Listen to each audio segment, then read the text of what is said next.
Welcome back to Before the Bell here on MMA Oddsbreaker. Of course, that's Nick Kalikas. I'm Frank Trigg.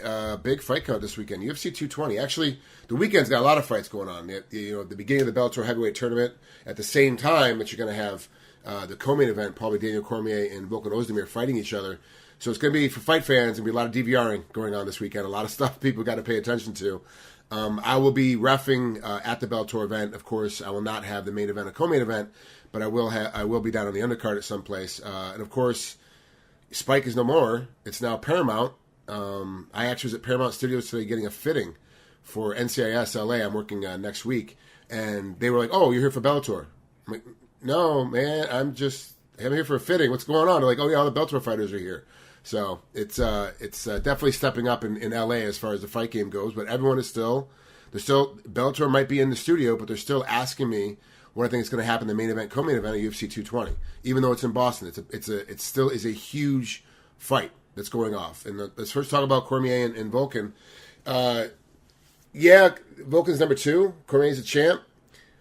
I just don't see really how Volkan. I mean, Volkan said he's going to come out and knock him out, but I just don't see how that can happen. I don't see his hand game improving that much to be able to catch Cormier. But is Cormier still reeling from losing to John Jones and getting his belt back because he tested positive? You know, it's that mental game you have to question. What do you think? Yeah, there's a lot that goes into this fight. You know, I mean, a lot you have to consider, think about. I mean, Volkan Oezdemir, he looked great thus far in the UFC. I mean, honestly, I've cashed tickets on him just being underestimated the whole way through. So he's been great for me. I think that, you know, he's one of those guys that just doesn't get the respect. His loss in Bellator a few years ago really set him back a little bit as far as the public recognition and the public, I think, respecting him a little bit because he got, beat by a wrestler that actually got him in a neck crank submission. So I think that took a lot away from, his respect factor because now he came to the UFC, he went on this run, but I think a lot of people are saying, hey, he lost to a lesser wrestler. He's got no shot against Cormier. And that very well could be because the kind of wrestling pedigree that Daniel Cormier does have. I mean, the guy's a beast. So the factor is if Cormier can use his wrestling successfully, and he has about every time, right? I mean, there have been often that he hasn't been able to take his opponents down. So this is a huge step up for Volkan. And, I'm picking, obviously, Daniel Cormier to win. But from the betting line, right now it's Cormier minus 340. The comeback is plus 280. It's a dog or pass situation again. I mean, there's no way you can lift the chalk, even if you think they say he's going to, take him down and do what he does best. Volkan's too dangerous to lay minus 340 on. So, I mean, he does have that kind of knockout power. He knows what he's game planning for. Now, can he put it, in use and actually be effective with it? I mean, we all doubt it, but we'll see how it plays out. If he gets stuff the takedowns and keep this fight upright, he's probably going to knock Cormier out. So there is a good chance he does that if he can, utilize his game plan. It's Cormier got put onto the scene at that Strikeforce heavyweight tournament that he won when he picked up Josh Burnett in a high crotch or a head outside single and dumped him on his head. And it was just like, that's Josh Burnett, like who is a great wrestler, has great MMA wrestling at the heavyweight division, and Cormier made it look like he was just picking up, he was drilling a movement. He wasn't actually in a fight. And that's kind of been Daniel's game, is that he's able to always out-wrestle you for everyone except for John Jones. He's the only one that's been able to out-wrestle him. It's been a fit. It's been a problem, but obviously Volkan is not John Jones. I really see Cormier win on this one, and you're telling me it's a dog or pass on this one. I got to pass on it. Like, I really don't see any way that Volkan can win this fight. He is underutilized. I do think that a lot of people like you said, underestimate his game plans and how he does, because I forgot about that Bellator fight till you mentioned it, and I was like, oh yeah, that's actually what I'm going off of. I'm going off of the fact that he lost to a wrestler in the past. I couldn't remember where it was, and I'm one of that part of the part of the fan base that's like, oh yeah, I'm giving him disrespect because he's lost to a lesser wrestler than Daniel Cormier in the past. It's probably going to happen again, but that was 3 years ago, Nick. Is that right? It was a long time ago. Years ago now, yeah, almost 4 years ago. So yeah, it was I think in 2014. So. Yeah, I mean, lots have changed, since that time. He's definitely gotten a lot better. I mean, his game is on another level. Volkan's is. So now, can he still stuff the takedowns of that? That's the question, and I doubt it. That's why you're seeing Cormier come in as such a big favorite. He's a smart fighter. I mean, he's even got some pop on his, feet too. Cormier can possibly knock Volkan out. You never know. I mean, I wouldn't count it out. I just don't think that route would happen. I think that there's a better chance, obviously, if they stay standing, that Volkan knocks him out. I mean, if you look at his knockouts, the guy has that kind of special knockout power. It doesn't look like much when he hits you, but you go down.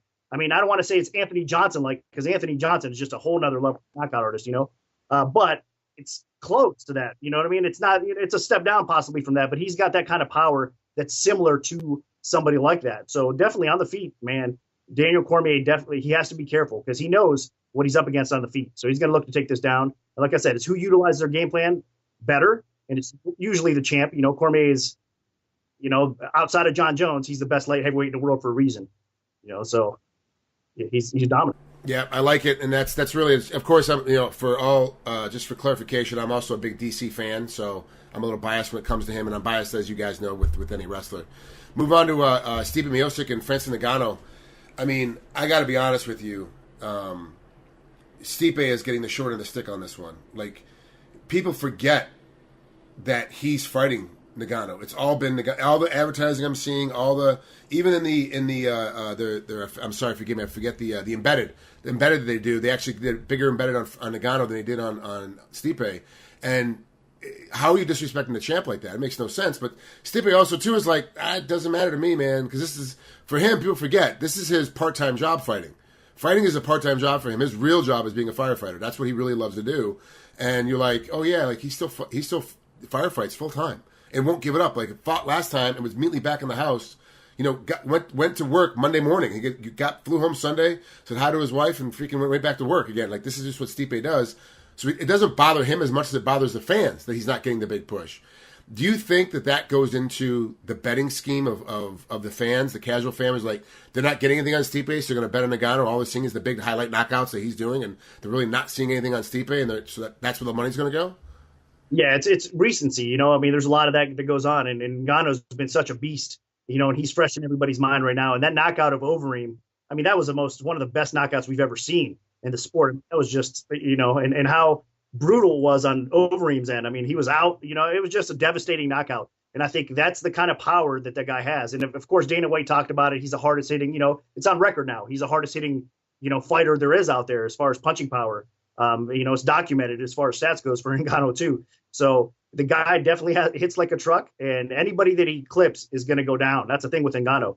But Stipe is getting very underestimated. Now, again, a little disclaimer, I'm biased as well. I want to see Stipe win. We're friends. We got a little bit of a history there together. I have a lot of respect for the guy, and he's one of a kind. What you were talking about, firefighting, and he's just a special guy. Inside and outside of the cage. He's genuine. It is what you get with him. He's just a class act, and he's got a chip on his shoulder right now. Just because he's a firefighter and he loves that and has a passion to do that and help people out, he wants to retain that belt for a long time. And that's a goal of his. And he believes that he's going to get it done. And he's been the underdog, throughout his career. A lot of people have counted him out in several fights, and he's always come through, So I think it's one of those situations where people are probably, not counting the respect factor again comes into play, and not giving him enough credit and counting him out too much too soon, I think. Because realistically, these guys are big punchers, and they can, either one of them lands first, they can knock each other out. Yeah, this is a very interesting matchup because it's really going to be, is Stipe going to use his wrestling to kind of control the pace, stay inside so Ngannou can't hit him much, dirty box him, and then beat him up on his feet a little bit later? Or is Ngannou going to be able to get just enough separation to hit him? And you're right, if Ngannou touches him a little bit, everybody else, at least in recent history, has fallen down. And a lot of the punches he's been knocking people out with aren't clean, fully placed punches, unlike the one we saw with Overeem. Of course, that one, he jumped right into that uppercut. That hooking uppercut wasn't quite sure which one he was throwing, but yeah, this is a very interesting matchup. I'm very interested to see what happens with Stipe. But what's the line on this thing right now? It's minus 185 for Ngannou. The comeback is plus 160 on Stipe. Now I had to open Stipe a dog, so I did open Ngannou as a favorite. He's a champion. It's one of those rare occasions. It's happened before in the past, but the champion comes in as the underdog. And again, I knew going into this fight, if I opened Stipe, the betting favorite, the line would probably flip and all the action would go towards Ngannou. So it looked like the right spot. It's been, bet up since. So again, that respect factor is just not there for Stipe right now. Don't get me wrong. I think he's gained so many fans because he's a warrior. So I think a lot of people love Stipe. They love his attitude. They realize what kind of guy he is. So they do like that. But it's just that new Tyson-esque guy that's in the heavyweight division right now that just, demolishes everybody. That's what Ngannou, a lot of people believe he is. So a lot of people are anxious and, they can't wait. It's like kind of a new era people are expecting to happen here. Even the UFC, I think, a little bit. I don't think anybody thinks Ngannou can be stopped right now. But you know what? A lot of people have failed trying, but Stipe hits like a truck himself. And if he connects on Ngannou, it's going to be interesting because Ngannou has not been hit like he's going to get hit by Stipe. So like I said, I think it's both of these guys have a puncher's chance. Of course, you mentioned the wrestling from Stipe. I think he can utilize that, and he might get some takedowns early, and I think that's going to be part of his game plan. I just think Ngannou's athleticism and his takedown defense is getting better to the point where it's going to be not that easy to get him down and control him. He maybe keep him down if he gets him down. So that's why I see this fight kind of playing back out on the feet, even if Stipe is able to get him down. If Stipe is able to control the fight and get him down, takedown after takedown, obviously he's going to probably win the fight. And I wouldn't be surprised if he stops him on the ground, with some ground and pound or something. So, yeah, that would be even better for Stipe, obviously. That's a game plan he's going to probably try. That's plan A. But plan B is, I can strike with this guy. I just got to make sure, my defense is solid and not get clipped by one of his big haymakers or one of those big bombs. I mean, and I should be okay because I'll get my offense going too. He's never been more confident. I mean, you see that in Stipe's career, like his aggression has increased greatly, right? I mean, sometimes that can be dangerous, right? I understand that, but he, I think earlier on in his career, he was a little bit more passive. He respected his opponents a little bit more. Well, right now he knows he's the man. He's one of the best heavyweights in the world. He believes that he is the best heavyweight in the world. And right now he is. Until he gets dethroned, I believe that as well. So it's another dog or pass situation because everybody's counting him out. So I would put a little bit on Stipe, honestly, and, see how the things play out here. Again, I wouldn't make a huge bet because you lose your money either way here fast. So it's something to sit back, enjoy, put a little flyer on the dog, or either guy by knockout possibly. And Ngannou, you're not going to get a lot of value for that because his knockout price is going to be pretty high as well. You're going to have to lay chalk. But I think maybe Stipe by knockout or something of that nature is worth a flyer as well. I agree with you on that one. The other thing, too, that I have about Ngannou is that, one, to my knowledge, I can't remember if he's gone a 5-rounder before. And what happens when he gets hit? What happens when he gets put on his back? What happens when all of a sudden he's in a grappling war where he's being on your feet, being pulled and pushed and getting your arms dragged? What's going to happen with this guy? No one has been able to do that to him as of yet. Stipe has the best shot of doing that to Francis. Let's see what happens. I am super excited for this fight. I wish I could actually be there live to watch this one, but I have to, like everybody else, I'll be watching on DVR when I get back to the house. Yeah, Bellator's got a great event this weekend as well. So, yeah, it's going to be a good fight weekend, I think, for the fans. I mean, a lot of good fights, a lot of good potential matchups as well that are out there. So I like it. All right, well, that's it for us here on Before the Bell here on MMA Oddsbreaker. Appreciate you guys tuning in. We'll talk to you next week.